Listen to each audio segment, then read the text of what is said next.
What's up, Chelsea fans? Welcome back to the London is Blue podcast YouTube channel for an exclusive with our friend Ben Jacobs. Ben, how are you doing this morning? I'm good. From your point of view, it's more London is yellow. I'm loving that top. Yeah, I had to bring it out. Ukraine are playing. I'm rooting for them in the Euros. Hopefully they pull this out as of time of recording. But look, Ben, we of course are chatting all things transfers, and this is what we do at this point of the year, which is dive into all the silliness that is going on. Essentially, what I'm going to do in the video: a little bit of the outgoing, a little bit of the incoming, and then a couple for the future for maybe next year and the following years. So we got to start with the outgoing, and then the big news that broke this week that Ian Maatsen is likely headed to Villa, although not confirmed at this point, for potentially up to £40 million. What are your thoughts on this move, and are there any new developments that have happened since yesterday morning? Yeah, I think at the time of recording, the deal is really close. There's a full agreement between the clubs. The fee's 37.5 million, but there's add-ons on top of that, and some of them are Champions League specific. So therefore, Chelsea might end up getting north even of 40 million, which is fantastic business. I know people have seen Maatsen at Dortmund and also looked at the left-back situation and the departure of Lewis Hall and think, is it not worth keeping him? Even though Cucurella is in great form, you think of Ben Chilwell, Levi Colwill doesn't want to go over in that position. So when you have a form player like that, perhaps there's a football logic to give them an opportunity in pre-season. But the reality is that Chelsea have made their decision on Maatsen, and it's not manager specific, it's the hierarchy, and maybe they feel he lacks a little bit of size and is better suited to a different system. So good money from Chelsea's perspective. It's above a 35 million release clause, which had expired and was Dortmund specific. So they're now out of the race, and it's just now about Maatsen and Aston Villa finalising terms on a 6-year deal. And they're very close. Maatsen, of course, was a late call up to Euro 2024, so that complicates things a little bit. But Villa are working on this remotely. They're holding calls. They're making sure that they wrap this up fast, so there's no surprises. And the expectation is that this one will be complete this week. We wait and see when it's announced, but Chelsea are confident from their perspective that they've got their fee and that the sale is locked in. And now we wait and see whether in a separate deal, a Villa player comes the other way. Right. I mean, that's it's not exactly outgoing, but that is kind of the implication of potentially this move, right, Ben? Which is it's been long rumored that Villa need to sell, Chelsea need to sell. Potentially, that helps the other party, and they come together and do what is so rare these days, which is a swap deal. Of course, being separate deals, but kind of functioning as such from a PSR perspective. Is that your sense that Chelsea and Villa kind of realize that the business side of things is uh, kind of fortuitous in that way, and that they could potentially do deals with each other while not affecting their own financial standing too much? Yeah, I don't think they're linked in the sense, as you say, it's not a formal swap deal. And if you do two separate deals, then both clubs have the opportunity to classify each deal on the books as they see fit. So that's mutually beneficial. Correct. I think Chelsea's priority, as we know, was to get 35 million or more for Ian Maatsen. So having done that, if they don't find the right player at Aston Villa, they won't be obligated to do something the other way.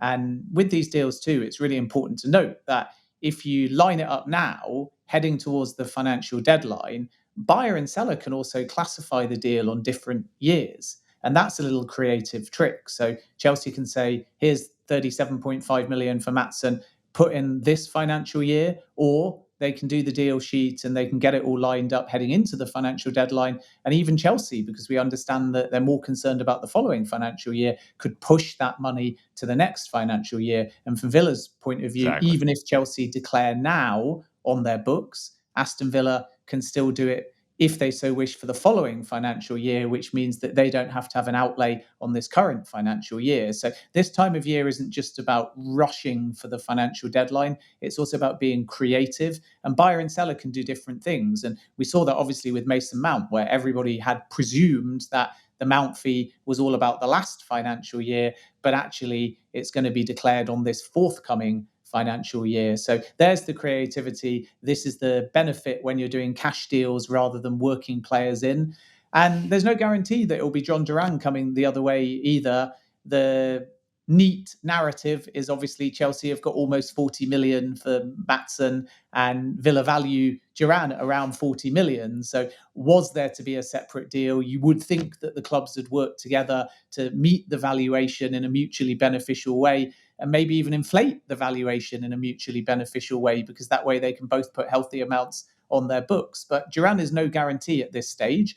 And the bit of news I'd say on Duran as well, which is worth noting, whether it's Chelsea or whether it's another club, is that Aston Villa want to sell, and not just for financial reasons. So I'm always a bit reticent about being overly critical of a young player who's got a high ceiling, but there are some question marks within Villa about the fit of the player, who's pretty impatient, maybe rightly, maybe just backs himself, but is pushing to play now and is unhappy with his minutes at Aston Villa. And then from Villa's perspective, Unai Emery thinks that he needs a little bit more time and is perhaps a little bit impatient. And for that reason, this is not only Villa wanting to sell Duran to somebody for financial reasons. They also don't feel that, my knowledge anyway, suggests the player is necessarily a fit at the football club. And that might be a means of Chelsea or another club, if they choose to proceed, trying to drive down the price a little bit. Interesting. Okay.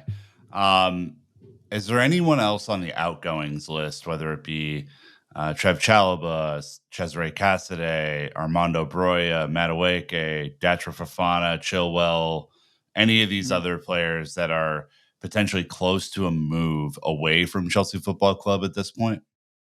I think the moves that are getting closer are more loans.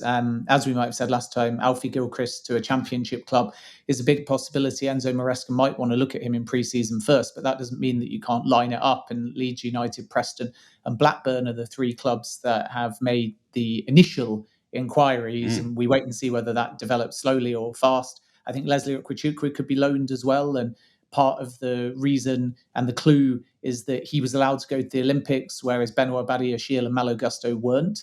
And that may suggest that senior players are non-Olympics players, but ones that are either squad players or available for loan have been allowed to go to the Olympics or ultimately other things.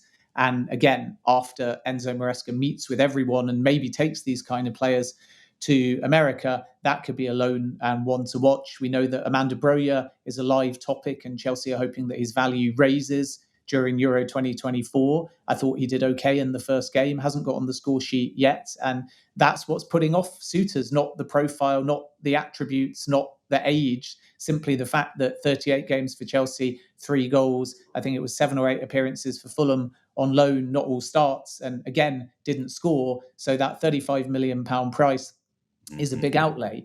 But keep an eye on Everton. They're still in dialogue. I don't think they'll do it at 35, but they might be able to find a way if they have a big outgoing, or alternatively, if Dan Friedkin comes in quickly and injects some money into the club. So after the Euros, that's one to watch. And Milan, if they don't get Joshua Zirkzee, with Manchester United interested as well in the player now. If he goes elsewhere, then Milan are looking for a striker in that kind of Broya profile. So that one might be one to watch as far as outgoings are concerned. I think Raheem Sterling is committed to Chelsea despite countless reports and links with Saudi Arabia. I'm not aware of anything substantial in links. Maybe 18 months ago, he got an initial approach and said he wasn't interested, but there's certainly nothing between Sterling and Al Hilal. I know we're hearing a lot about Noni Madueke as well. I think Chelsea's preference is still to try and keep the player, and they don't want to entertain offers because on that right side, they're looking at Noni Madueke plus an Olise type player. And we know they want to bring in a right-sided winger or creative-minded player.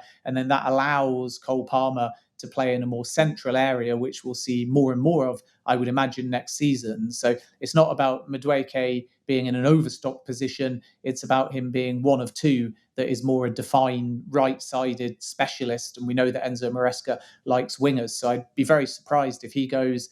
And then, of course, Romelu Lukaku and Trevor Chalobah, we can touch upon briefly. With Lukaku, players' preference for years now, many windows, seemingly an eternity, has been to always go to Italy. And he's tried every Italian club under the sun, Inter to nearly Juventus to ending up at Roma. And now we know that with Antonio Conte being at Napoli, and they might have some money if Victor Osimhen departs, that's a possibility. And Giovanni Manna, the new sporting director at Napoli, was a big fan of him at Juventus as well. So that could be one to watch, but the valuation is lower than Chelsea's 38 million. Whereas if Saudi Arabia come in, we might get Chelsea's valuation hit, and then it will just depend on whether Lukaku finally accepts that Saudi Arabia is a viable possibility. So don't rule out Saudi, but again, Lukaku's quite a meticulous decision maker, and he feels at this moment that he might have a concrete possibility in Italy. With Trevor Chalobah, he wants to fight for his place. He's not going to be forced out of the club. We saw that when he rejected a move to Nottingham Forest.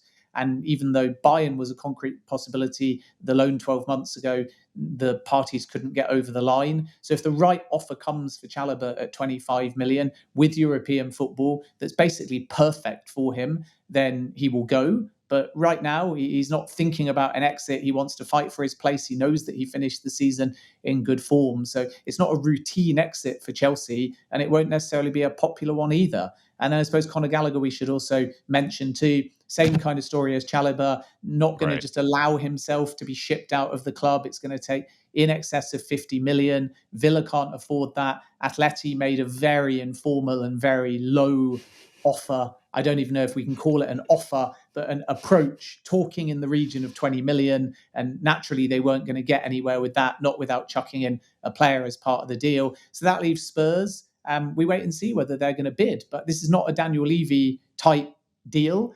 Daniel Levy will stick to his valuation of 12 months ago and argue that despite Gallagher's form, he's got 12 months left on his contract, and therefore Tottenham would be looking in the 35 million mark. So with Gallagher, Chelsea are either going to have to respect the player's wishes that he's in love with Chelsea and realise, based on last season's form, that he's integral on and off the field, and give him a genuine opportunity, whether he's a fit in this system under Maresca or not.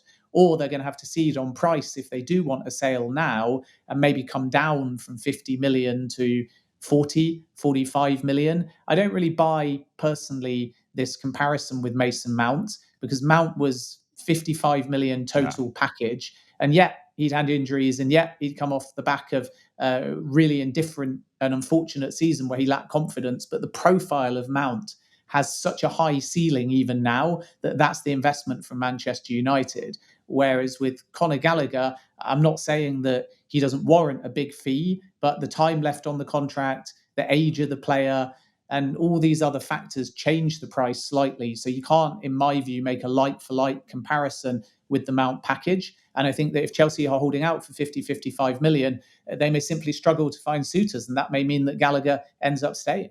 Yeah, the Gallagher one is always a talking point on this show because I, of course, would prefer to keep him in the squad and then figure out what else to do from a transfer perspective. Alfie is really interesting. Of the options that you mentioned, is there a favorite? Leeds, Preston, and the other team that you mentioned. Is there a favorite between those three? Well, I think Leeds are really keen on the player, but they are assessing whether or not they want to move early in the window, and that will open the door to others. All three inquiries have been very formative, so I don't think at this stage we can say that someone's really pushing. We've heard some reports about Millwall and Swansea. I'm told that neither of them have made an approach, and that Swansea is totally off the table. So we're looking at Championship. We're looking at a club that is going to be right for Alfie. And by right for Alfie, it means game time and development. Remember, being sent out on loan compared to a player that stays and is a squad player doesn't mean that you're further back in the pecking order. It can be quite the opposite. It can be a Levi Colwell type scenario where you want to send the player out to get regular game time and be absolutely integral. And then their value grows, their experience grows, and then you bring them back and they can be dropped straight into the first team. So Gilchrist is kind of on that Colwell path. Remember, Colwell wasn't only about Brighton, he was Huddersfield Town, and he was outstanding at Huddersfield. And that's the kind of loan that they want for Gilchrist. And go and have him play at centre-back as well. That's the other thing, because a lot of his appearances for Chelsea have been on the right-hand side. And I know he can play on the right or as centre-back, but if these comparisons with John Terry are apt, then he needs to go and play 25, 30 starts as a centre-back in the Championship, learn on the job. And it's about finding that kind of guarantee, because if you send to a Championship club where ultimately the player is just going to be squad, then it's no different to keeping him at Chelsea. So this isn't a routine deal, because when Gilchrist and his agent and Chelsea all think about the clubs, they're not just going to drop him somewhere and then say, because this isn't how loans work, he's your problem for the season. They're going to say, is there a high likelihood of that volume of minutes? So then when he comes back, maybe he stands a chance of playing regular minutes for Chelsea as well and competing with the now many centre-backs at the football club. So that's why it might take a little bit more time. But I would keep an eye on Leeds, but maybe later in the window. And from the Gilchrist camp's perspective, my understanding is they're not in a rush. They're happy to go to America. They're happy to introduce themselves to Maresca. They're happy to see what pre-season brings. But the expectation is come the beginning of the season in August, Gilchrist will be at a championship club and hopefully playing regularly. Let's move into incomings really quick because there's a lot going on here and a lot of rumors. We already touched on Duran a little bit, and if you were watching this and you haven't seen the special I did with CFC Central on Duran and Omarodian, I would highly recommend getting back in there because it's fun. And on the striker front, we've seen a lot of names. Obviously, the two that I just mentioned, right? Duran, Omarodian, Solanke, Banza, Garassi. Is there a favorite within this striker contingent that Chelsea will sign? And if so, why? Yeah, I think they wanted Young, and that's partly trust in Nicholas Jackson. It's not just the model, it's the fact that if he's going to play centrally and scored 17 goals in all competitions, then to bench him suddenly for a big name striker and find that he doesn't really have a role within the first team in games, that's demoralizing and it doesn't back the Mm-hmm. talent that the club ultimately think that Jackson has.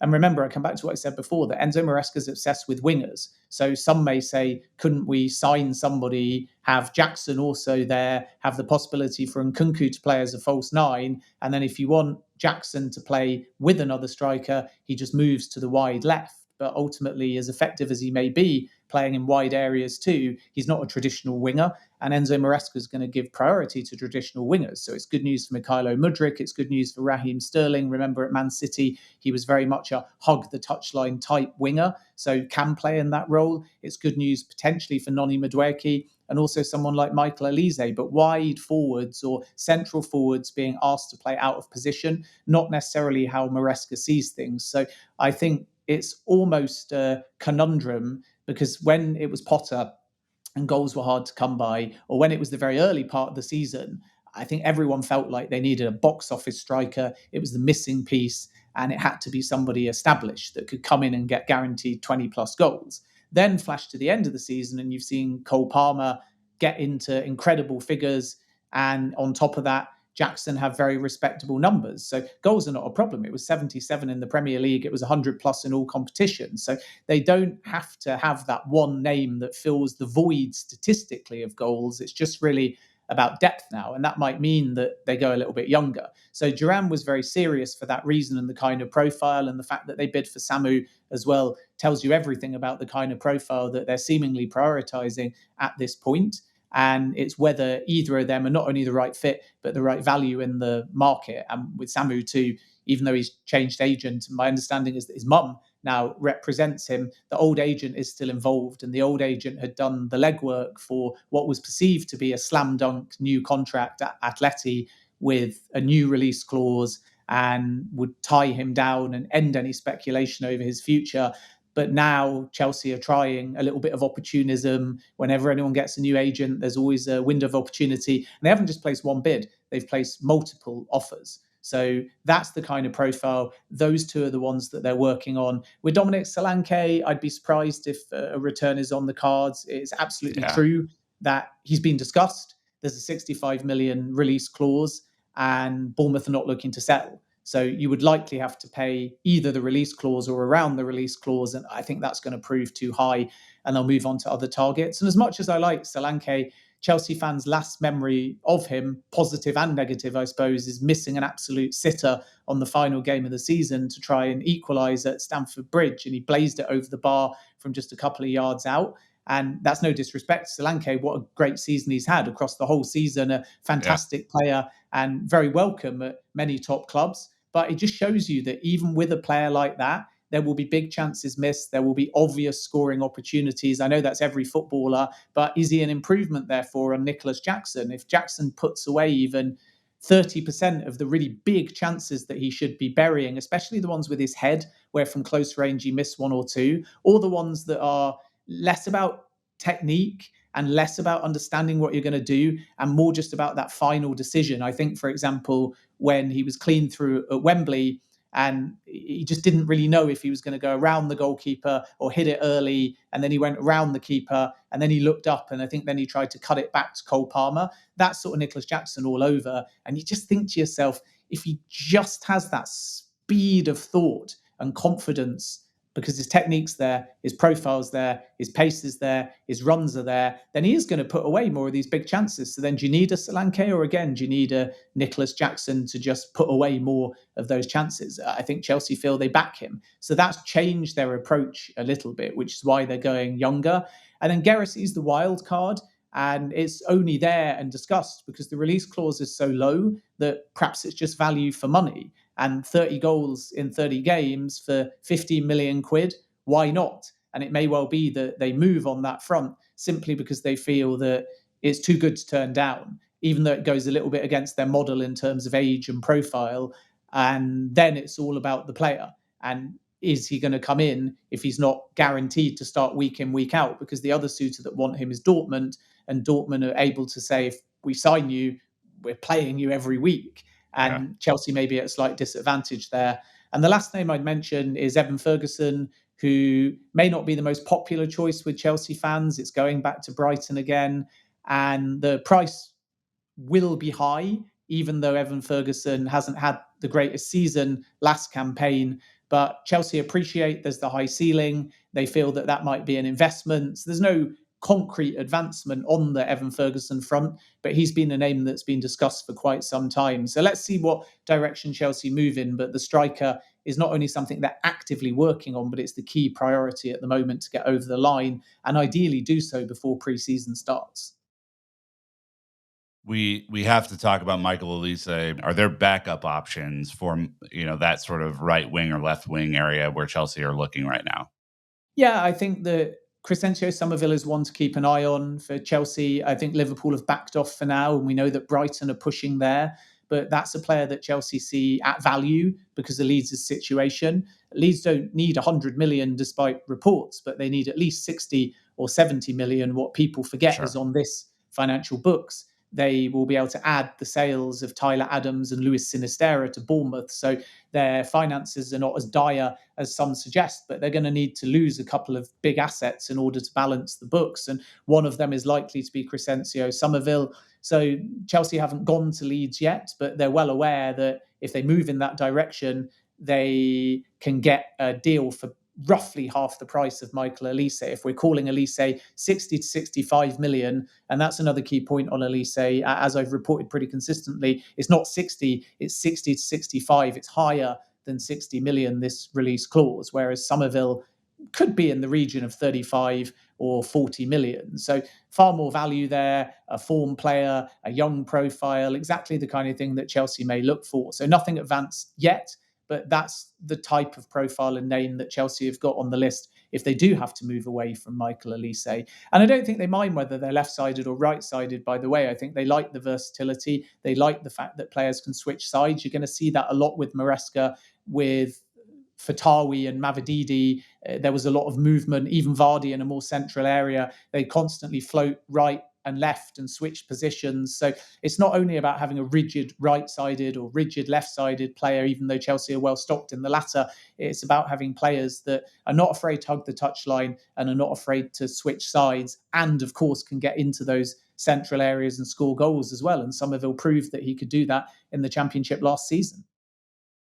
Is there any connection to Nico Williams again? We see him playing amazingly for Spain right now, and that was kind of an early on rumor that he would be a target. Is there any truth to that, or is that kind of gone off the boil? Yeah, I mean, Nico Williams and Cucurella partnering and playing well and ultimately in the Beautiful. form of their lives at the moment. And I think Chelsea fans would take that all day long. Ultimately, that left side is quite well stocked again going Yep. forwards. And I think Cucurella has earned the right to start and would be in my team for the first game of the season as a complete aside on that left-sided position at the fullback. But further forwards, Nico Williams is appreciated. There's a release clause in excess of 50 million euros, and that's not the problem.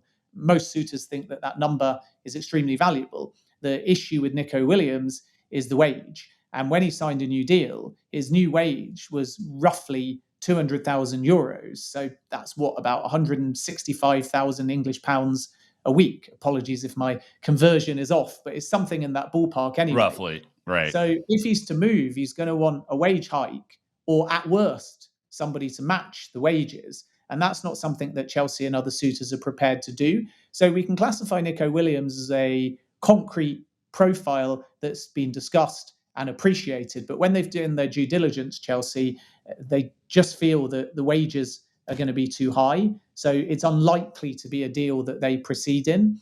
As you say, because of his performances at the Euros, and because when you have someone like that you've planned before the Euros in the back of the mind, if they do so exceptional, maybe you suddenly say, well, they're worth it. And maybe you pay above the odds. But I think it's difficult because if you look at a number of Chelsea players that have come in, they are all on that, if they're box office signings, 120 to 150. And then when you go beneath that, you've got a bunch of players like Mudryk on sort of 70 to 85. I use a sliding scale because if they get Champions League, the wages all go up.